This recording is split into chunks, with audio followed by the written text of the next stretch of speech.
planificación. Y yo diría, ¿cómo no reconocemos eso? Si es el esfuerzo de muchas personas que están tratando de enderezar lo que está torcido. Lo difícil es que esas reformas logren hacer alguna cosa si no cambia el entorno económico de quien controla los recursos. A mí me pueden contar las propuestas que se están haciendo en materia de atención primaria, que me parecen muy plausibles, pero mi inquietud es, ¿quién va a hacer atención primaria con redes tan fragmentadas? Y alguna vez discutiendo esto en Cali, de que íbamos a hacer por fin atención primaria, el gerente de una aseguradora en Cali dijo una frase que a mí me parece refleja lo que ellos ven de atención primaria. Antes de comprometernos con atención primaria, nosotros quisiéramos saber cuánto nos va a valer una visita domiciliaria. Eso muestra lo que para algunas personas es atención primaria, visitas domiciliarias. Pues hay una concepción errónea frente a eso y muy difícil implementar cambios técnicos en un entorno que es ruidoso. Se desarticuló la planeación, nosotros desmontamos el sistema de planeación y solo hasta la 3039 volvimos a recuperar la planeación en el país, ¿cierto? Que de paso percibo yo también un esfuerzo que se está haciendo a ese respecto. Entonces vamos a hablar un poquito de algunos de estos aspectos. Primero, aumentó el dinero. No sé si alcanzan a ver en la gráfica bien cómo aumenta el dinero a partir de 1993 y cómo aumenta también el aseguramiento. ¿Ven en la gráfica cómo aumenta? Miren esta gráfica, veníamos con muy poquito dinero, este es el sistema en el que a mí me tocó trabajar hasta 1993 y este es el sistema en que me ha tocado trabajar del 93 para acá. Miren ustedes que la plata aumentó notablemente y que aumentó también notablemente el aseguramiento, es decir, tenemos mucha más plata y tenemos mucha más gente asegurada. El hecho de que tengamos más gente asegurada, mire que ha aumentado mucho dinero. El hecho de que tengamos mucha más plata no quiere decir que esa plata se esté gastando en los enfermos. Manejar las cuentas del sector salud no es algo sencillo en un sistema tan fragmentado donde ni siquiera la Contraloría ha podido clarificar las cuentas de las aseguradoras. Pero un estudio muy interesante del doctor Barón nos decía en 2007 que antes de 1993, en el Sistema Nacional de Salud, de cada 100 pesos que nosotros gastábamos en salud, alrededor de 88 se gastaban en el enfermo. Es decir, la plata era muy poquita, pero casi toda la gastábamos en el enfermo. Y en 2006 tenemos mucha más plata, más de 3.5 veces más dinero, pero teniendo más dinero, la mayor parte de los recursos o aumenta la proporción de dinero que sale del sector. Es dinero que, siendo dinero para la salud, el país lo conoce bien, se gastó en equipos de fútbol, en canchas, en resorts, en inversiones, y lo más grave, las aseguradoras construyeron hospitales con plata pública que son de ellos. Entonces uno se pregunta, si ese recurso era público, lo que se construye con recursos públicos es público. No se puede decir que ese hospital es de una aseguradora cuando lo construyó con nuestras cotizaciones, porque nosotros no le dimos plata a las aseguradoras para que construyeran hospitales, les dimos plata para que nos atendieran. Si se construyeron, y es uno de los comentarios que se le están haciendo al ministro ahora, si se construyeron con plata pública, ¿dónde está el Ministerio Público reclamando que esos bienes se le devuelvan al Estado? Porque esa infraestructura, el ministro dice ahora, de que el gran esfuerzo de la red lo han hecho las aseguradoras en los últimos años. Yo creo que sí. La integración vertical, que es el esfuerzo que han hecho las aseguradoras por construir sus propias redes, es un hecho, nadie lo va a negar. Pero ¿con qué dinero se construyó la integración vertical? ¿Con qué plata se hizo eso? Entonces, miren ustedes que hay mucho más dinero, pero ese dinero se queda, poco menos de ese dinero se termina en el paciente. De acuerdo con el doctor Barón, este análisis es para 2006, de 4.7 billones anuales nuevos que estaba generando la reforma, solamente menos de 1.000 millones terminaba, menos de la cuarta parte realmente en atención al enfermo. Entonces, si uno dice, si hay más plata pero no le llega al enfermo, ¿qué está pasando con ese dinero? Y eso es importante ahora que miremos que la reforma se propone corregir la desfinanciación del sector. Para corregir la desfinanciación del sector, que es un hecho, uno tiene que preguntarse, ¿y dónde está la bolita? ¿Y quién se quedó con ese dinero? Porque mientras no sepamos dónde se quedó ese dinero, todo peso que se le meta al sector se va a ir a ese mismo barril sin fondo. A los salubristas no nos disgusta que haya más plata para el sector, pero lo que sí proponemos es que plata que entre al sector se gaste en el sector y no se salga de lo que es el sector. Como esto es controversial, me gustaría que a través del chat me dieran su opinión, o las personas que están acá me dieran su opinión, porque miren que esto es debatible. Ya han escuchado el planteamiento del ministro, que es diferente al que yo les estoy dando. En Colombia el aseguramiento ha sido un barril sin fondo. Les entregamos a las aseguradoras lo que se denomina la UPC. La UPC es el valor de la póliza. Para que me entiendan la UPC, hagan de cuenta que ustedes aseguraron su vehículo. ¿Y cuánto vale la póliza? Eso que ustedes pagan anualmente por su póliza es el equivalente de la UPC en el sector salud. Es lo que vale asegurar a una persona durante el año. Eso es lo que le pagan a una aseguradora. Entonces a una aseguradora le pagan por cada una y cada uno de nosotros una cierta cuota. Entonces a la aseguradora recoge esa plata y se supone que con esa plata nos va a resolver las necesidades que nosotros tengamos. Las personas del régimen subsidiado al principio no recibían todo ese dinero, recibían parte del dinero. Entonces por eso la ley decía que el paquete que se le podía ofrecer a las personas subsidiadas no era un paquete tan completo como el paquete de la población que era contribuyente.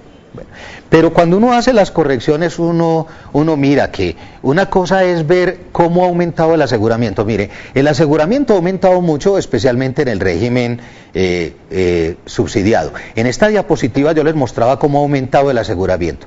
Ven, esta ya la habíamos visto. Los punticos rojos y los punticos verdes muestran cómo ha aumentado el aseguramiento. Es un hecho que en Colombia ha aumentado el aseguramiento. Imagínense ustedes que en 1993 las personas aseguradas eran alrededor del 17 al 20%. Y hoy estamos en más del 85%. ¿Pero qué quiere decir que la población esté asegurada? Lo que quiere decir es que antes no pagaban la póliza y hoy sí. Entonces, decir que aumenta el aseguramiento es decir que hay más gente que paga la cotización o hay más gente que paga la póliza. Luego, el aseguramiento no es un indicador de salud pública. El aseguramiento es un indicador de cómo está la industria de los seguros en salud.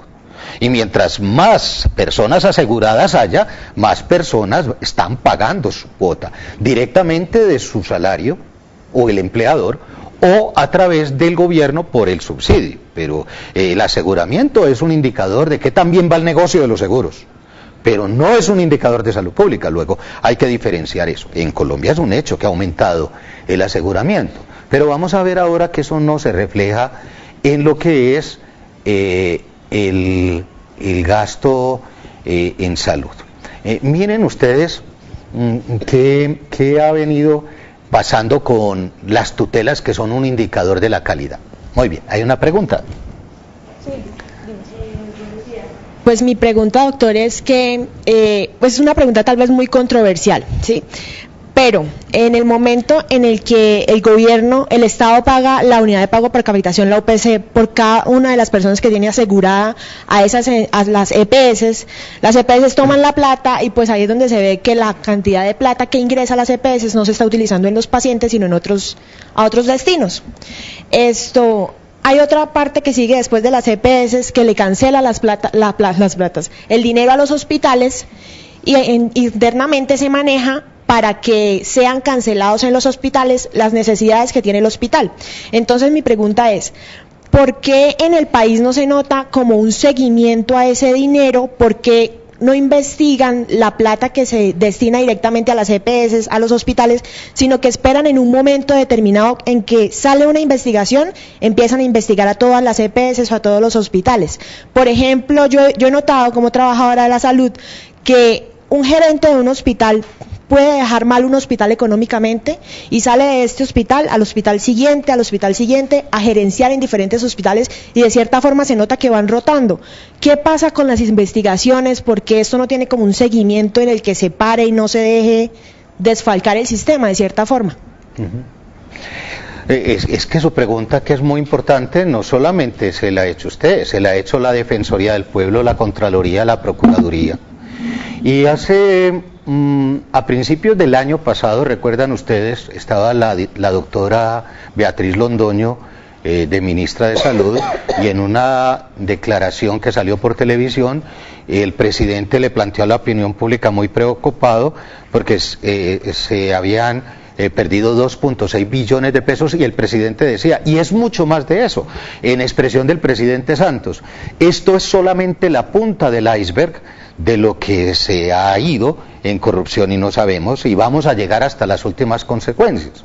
En un mensaje que la Facultad Nacional de Salud Pública le mandó esta semana al ministro, le dice: ministro, si esto está pasando, si todos sabemos eso, si el mismo presidente dice por televisión que se están robando la plata del sector y que vamos a llegar hasta sus últimas consecuencias, ¿dónde están las personas que han sido judicializadas por eso?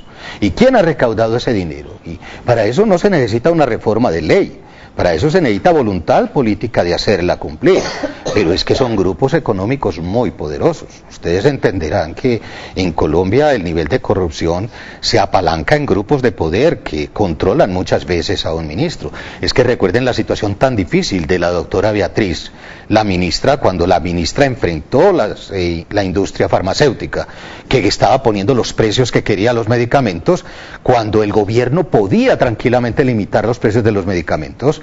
La doctora Beatriz, que no es la persona enemiga del modelo, la doctora Beatriz junto con Juan Luis Londoño fue artífice de la reforma, pero es una mujer que veía esas grandes contradicciones de que no era posible que la ley 100 no se hizo para que las agencias farmacéuticas le pusieran el precio que quisieran a los medicamentos, y miren ustedes lo que le pasó a la doctora, cómo la doctora Beatriz tuvo que enfrentar a finales de su administración unas presiones muy grandes de tipo político, porque sus decisiones fue ponerle coto a mucho de la corrupción y a mucho de los gastos ineficientes del sector.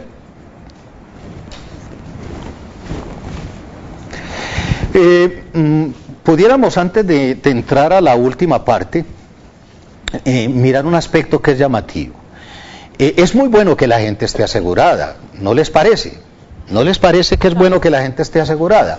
Pero ¿cuál es la bondad del seguro? Que el seguro me garantice los servicios cuando yo me enfermo. Si el seguro me cubre los servicios cuando me enfermo, es para eso que yo le estoy pagando. Porque yo le pago a una aseguradora es para que me proteja cuando estoy en peligro. Pero mire lo que dicen las tutelas, mire el incremento de las tutelas. ¿Qué me gano yo con tener un seguro cuando después de estar asegurado tengo que ir donde un juez para que el juez haga que la aseguradora me entregue los medicamentos que son? Y las tutelas, me da mucha pena con el ministro Palacio, esa fue una confrontación con él. Él decía que las tutelas iban a quebrar al sector. No son las tutelas las que van a quebrar al sector, ni las tutelas son porque los enfermos están pidiendo cosas que no son. Miren que las grandes, más de la mitad de las tutelas son por servicios que explícitamente figuran entre las obligaciones de las aseguradoras del POS. Entonces no es porque que haya personas que estén pidiendo cirugía estética y los jueces se las reconozcan, puede ser cierto, no digamos que no. El ministro puede tener razón, pero decir que eso es lo que va a quebrar al sector, eso es casi que, pudiéramos decir, tergiversar una información que a la opinión pública le va a llegar diferente. Y la mayoría de las tutelas se están dando en el régimen contributivo, es decir, en los que cotizamos, y se están dando a expensas de servicios que son parte de la obligación del aseguramiento. Eso sí es una limitante muy grande del modelo. Si les parece, entramos a un descansito y aquí ya volvemos en 5 minutos. En 5 minutos para que nos tomemos un tintico.